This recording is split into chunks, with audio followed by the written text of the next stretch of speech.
Hi dear friends, ഇന്ന് ഞാൻ നിങ്ങൾക്കായിട്ട് പരിചയപ്പെടുത്തുന്നത് മുള്ളുംപഴമാണ് കേട്ടോ. ഇങ്ങനെ ഒരു പഴത്തിനെ കുറിച്ചിട്ട് നിങ്ങൾക്കറിയാമോ? കുറച്ച് പ്രായമായവർക്കൊക്കെ അറിയാം, പക്ഷേ ഇപ്പോഴത്തെ ന്യൂ ജനറേഷൻ പിള്ളേർക്കൊന്നും ഇതിനെക്കുറിച്ചൊന്നും അറിയില്ല കേട്ടോ. വളരെ രുചികരമായ ഒരു പഴമാണ്.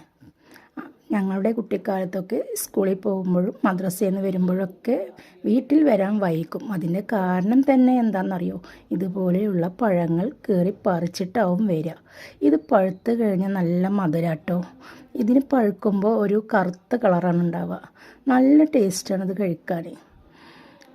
നിങ്ങൾക്ക് ഈ പഴത്തിനെക്കുറിച്ച് അറിയാമെങ്കിൽ നിങ്ങൾ ഒന്ന് കമൻ്റ് ഇടൂ. നിങ്ങളുടെ അവിടെ ഇതിനെന്ത് പേരാണ് പറയുക? ഞങ്ങളുടെ ഇവിടെ മുള്ളുംപഴം എന്നാണ് പറയുക.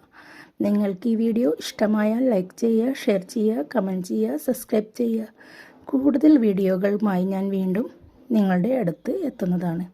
അപ്പോൾ നമുക്ക് അടുത്ത വീഡിയോയിൽ കാണാം. Okay, bye bye.